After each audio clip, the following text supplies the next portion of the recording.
Revenge Office Stories.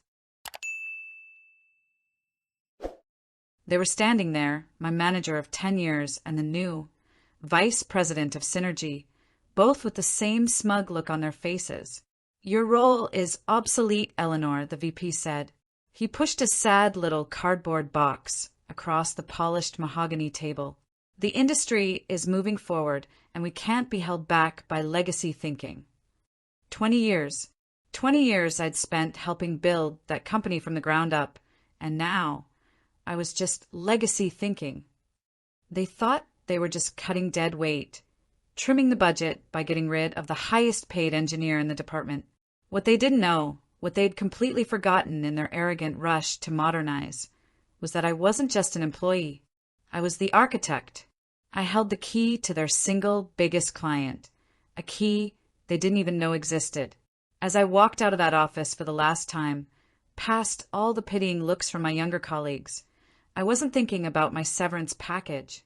I wasn't thinking about my suddenly empty future. My mind was already on the one phone call I was about to make, a call that would prove just how essential my obsolete knowledge really was by bringing their entire company to its knees. To understand how a 20-year career can get erased in a 20-minute meeting, you have to know how it all started. I didn't join Starlight Solutions as a bright-eyed college grad. I was hired 20 years ago as a consultant. Back then, Starlight was a tiny, ambitious firm with one massive problem.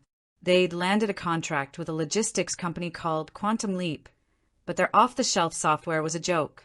It couldn't handle what the client needed, and they were about to lose the very contract that would eventually make them. That's where I came in. My little one-woman shop, Vance Innovations, was brought in to build a custom solution. For a solid year, I worked tirelessly, not from their office, but from my own. I designed and coded a proprietary logistics platform from scratch. I named it Orion. It was my baby. It was elegant, powerful, and built to scale. Orion didn't just meet Quantum Leap's needs. It anticipated them. It became the central nervous system for their entire operation. Starlight Solutions was thrilled. The Quantum Leap contract was locked in, and with Orion's success, they started landing other big clients. They offered me a full-time job as principal systems architect. It was a great offer, stability, a leadership role, and the chance to keep working on my creation. I accepted. I signed an employment contract, and my LLC, Vance Innovations, signed a master services agreement to license Orion to Starlight. And here's the kicker. The one little detail that got buried in a filing cabinet and forgotten over 2 decades of management changes. Starlight never bought Orion. They licensed it, and the original agreement, drafted by my very cautious lawyer, had a very specific clause. The license was entirely dependent on me, Eleanor Vance, remaining the principal architect and a full-time employee. If my employment was terminated, for any reason, the license would become null and void 30 days after I left. For 20 years, it was never an issue. I loved my work and poured my life into that company. I mentored dozens of younger developers and taught them the ins and outs of the system I'd built.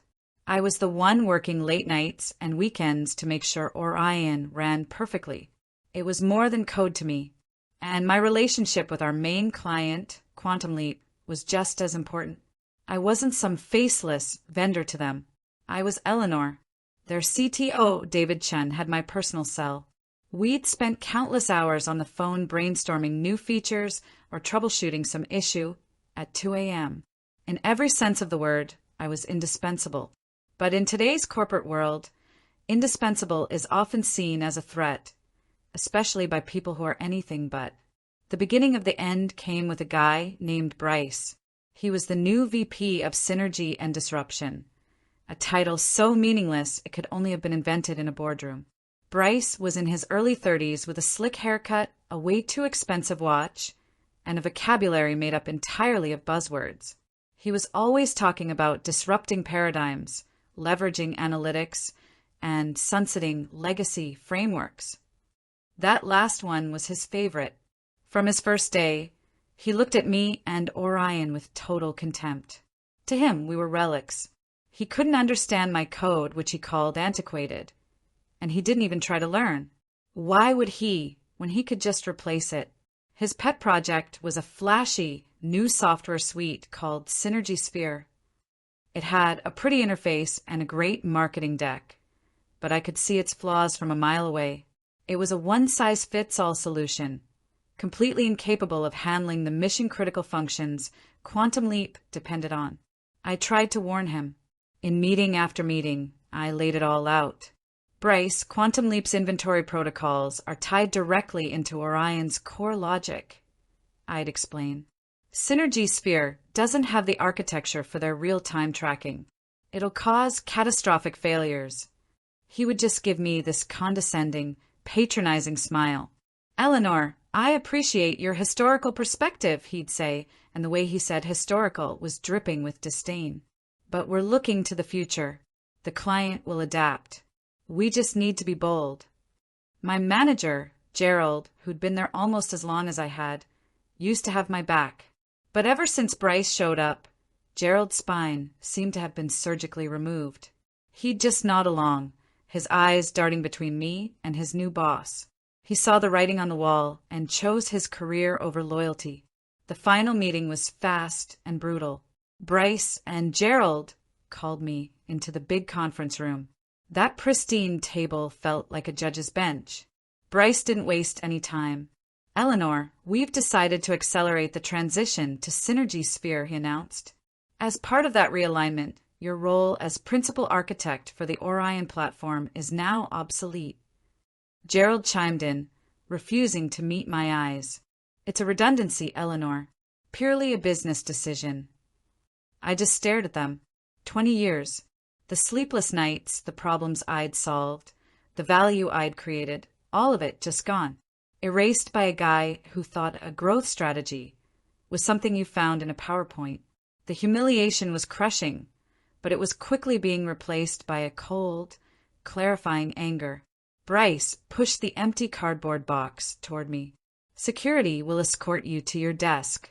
HR will email you the details of your severance. I stood up. I didn't plead or argue. I wasn't about to give them the satisfaction. I looked Bryce dead in the eye. You have no idea what you're doing, I said, my voice quiet but firm. He just shrugged. Progress waits for no one. As I walked back to my desk with that box, I felt everyone's eyes on me. Some looked sympathetic, others looked scared. They knew what the company was losing. I packed my few things, a family photo, a little plant, a couple of books. I left the service awards and the framed accolades.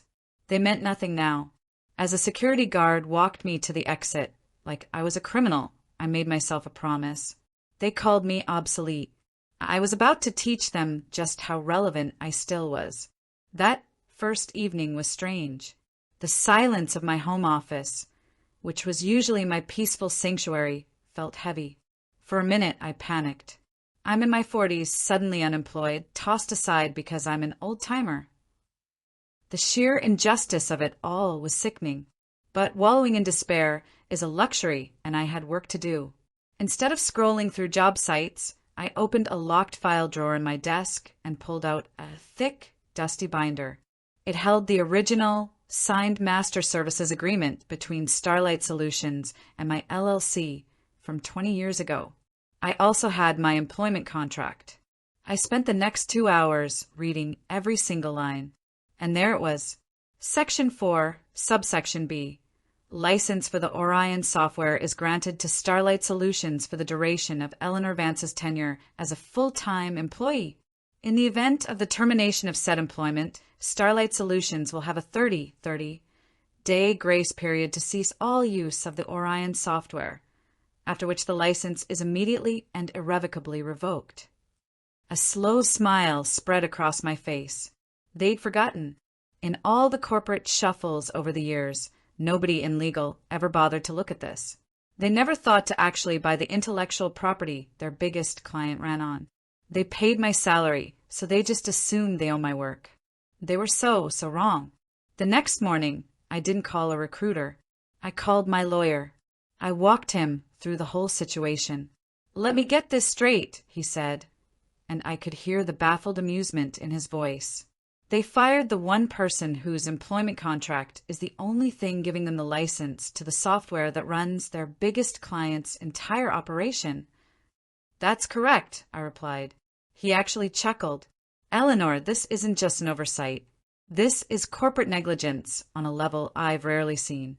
These contracts are ironclad. The Orion IP is owned, free and clear by your LLC. You are holding all the cards. So, if I were to inform the client of this, I asked carefully. You'd be well within your rights, he said. As the owner of the IP, you could argue you have an obligation to inform them that their vendor is about to be operating without a valid license. You're not sabotaging anyone, Eleanor. You're simply enforcing a contract that they broke. That was all I needed to hear. The anger I felt had now sharpened into a diamond-hard strategy. This wasn't going to be loud or messy. It would be quiet, professional, and absolutely devastating. They thought they had cut off a dead branch, but they'd actually sawed through the trunk of the whole tree. All I had to do was step back and watch it fall. That first week after I was fired was quiet. I took long walks, worked in my garden, and started planning the relaunch of Advanced Innovations. I didn't reach out to anyone at Starlight. I just waited. I knew the system I built, and I knew its weak spots. Without my constant watch, small issues could spiral out of control. And sure enough, the gossip started trickling in. A former colleague called to check on me and mentioned things were already getting shaky. A minor bug was causing data lags. It was a 5-minute fix for me, but the new team was stumped. Bryce, of course, was blaming the brittle old code and promising Synergy Sphere would solve everything, even though it was months away from being ready. The arrogance was stunning. Then, 2 weeks after I was fired, the first real domino fell. A critical data export for Quantum Leap's quarterly financials failed. Completely. No one knew why. Their developers were pulling all-nighters, but they were like mechanics trying to fix a jet engine with a hammer. They didn't have the blueprints. I could have told them exactly what was wrong. A memory allocation error that only happened under a specific load at the end of a fiscal quarter. I had built a custom failsafe for it years ago. They had probably cleaned it up and deleted it. The panic at Starlight was growing, but they still thought it was just a technical problem. They had no idea it was a contractual one. It was time. On a Tuesday morning, exactly 3 weeks after I was fired, I sat at my desk with a fresh cup of coffee and dialed the number for David Chin, the CTO of Quantum Leap. My hand was perfectly steady. He picked up on the second ring. Eleanor, I was just about to call you. We're having serious issues with the financial data. The guys at Starlight seem to be flying blind. We need your help. Hi, David, I said, my voice warm and friendly. It's good to hear from you. Unfortunately, I can't help with that. I'm actually calling as a professional courtesy to let you know I'm no longer with Starlight Solutions. There was a pause. What? When did that happen? You are the system, Eleanor. They can't just let you go.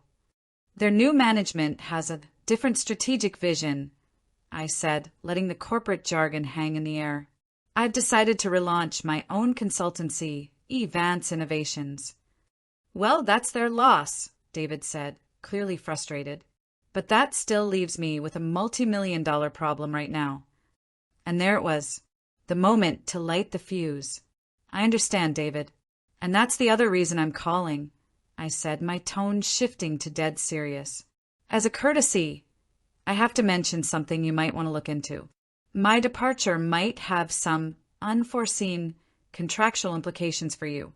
I'd recommend having your legal team review your agreement with Starlight, specifically around the intellectual property and licensing for the Orion platform.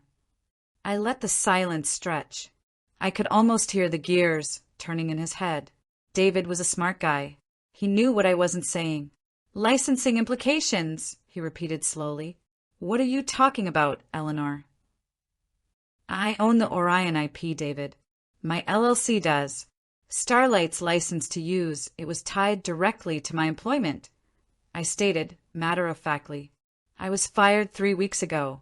According to my contract, their license expires in 7 days. The silence on the other end of the phone was absolute. It was the sound of a dawning, horrifying realization. The sound of a man understanding that his company's entire global operation was running on borrowed time, and the clock was about to strike midnight. "I have to go, Eleanor," David finally said, his voice tight. "Thank you for the call." The line went dead. I took a slow sip of my coffee. The call was made. Now, I just had to wait for the fireworks. The fallout wasn't just fast, it was thermonuclear. Within hours of my call to David, the full force of Quantum Leap's legal department descended on Starlight Solutions. They confirmed it. Starlight did not own the software they were providing. They were in breach of contract on a scale that was almost unbelievable. That afternoon, a cease and desist letter landed at Starlight's headquarters. It was savage. It demanded that Starlight immediately provide proof of a valid license for Orion. If they couldn't, Quantum Leap would not only terminate their $50 million a year contract, but would also sue for hundreds of millions in damages for gross negligence. The panic was absolute. Bryce, the Golden Boy VP, reportedly turned white as a sheet when his own legal counsel confirmed the catastrophic oversight. He hadn't just made a mistake. He had single-handedly detonated the company. My phone started ringing that evening. First, it was Gerald, my old manager, his voice a panicked squeak. "Eleanor, you have to help us. There's been a terrible misunderstanding." I let it go to voicemail. Then came a flood of calls from numbers I didn't recognize, panicked executives. I ignored them all. The next morning, the call I was waiting for came from Mark, the CEO of Starlight. I had spoken to him maybe 3 times in 20 years. I let that go to voicemail too. The message he left was a masterclass in desperation. "Eleanor, this is Mark Stallworth. We have a critical, time-sensitive situation. There seems to have been a grave error regarding your departure. Please call me back. We need to make this right. We'll pay whatever it takes." Whatever it takes. The 4 most expensive words in business. I didn't call him back. I had my lawyer do it. My lawyer called the CEO and laid out my terms. This wasn't a negotiation. It was a list of demands. First, Vance Innovations would agree to an emergency 90-day stabilization contract. The purpose was solely to keep Quantum Leap from collapsing while they migrated to a new system. My fee for this 90-day period would be a one-time, upfront payment of $500,000. Second, after that, if Starlight wanted to keep offering Orion to their other clients, they could license it from my LLC. The new, non-negotiable annual fee would be $2 million. Starlight's board held an emergency meeting. They were completely trapped. They could either refuse, lose their biggest client, face a lawsuit that would bankrupt them, or they could pay. They paid. The $500,000 wire hit my business account by the end of the day. The aftermath was swift and oh so satisfying. Bryce, the architect of his own downfall, was publicly fired for gross mismanagement. News of his colossal screw-up ripped through the industry. His career was toast. Gerald, my spineless former manager, was demoted to a junior role, a humiliating end to his cowardice. Quantum Leap was furious with Starlight, but incredibly grateful to me. David Chin called to thank me for the heads-up, which let them get ahead of the disaster. They immediately hired my company, Vance Innovations, on a massive retainer to oversee their transition to a new system, a contract worth more than 5 years of my old salary. But the best part? 3 of the best senior engineers from Starlight, the ones I'd mentored for years, resigned within a week. They called me and asked if Vance Innovations was hiring. I was. Today, my consultancy is thriving. We're a small, elite team, and we get to pick and choose our clients. I work on my own terms from my own office, and my income has quadrupled. Sometimes, when I'm looking over a new contract for my own business, I think about that word they used, obsolete. They thought it was a final verdict on my worth, but they were wrong. It wasn't a judgment. It was a catalyst. It was the word that set me free and let me build something that was entirely mine. I'm not a legacy system. I'm the operating system. And from where I'm standing, the future looks anything but obsolete. Karma, as it turns out, is a feature, not a bug. And the best revenge isn't loud and angry. It's quiet, strategic, and profitable. If you enjoyed this story, make sure to hit that like button and subscribe. And I really want to hear from you. So share your own stories of workplace justice in the comments below. I want to hear about a time you saw an arrogant boss get exactly what was coming to them. Remember to value your own experience.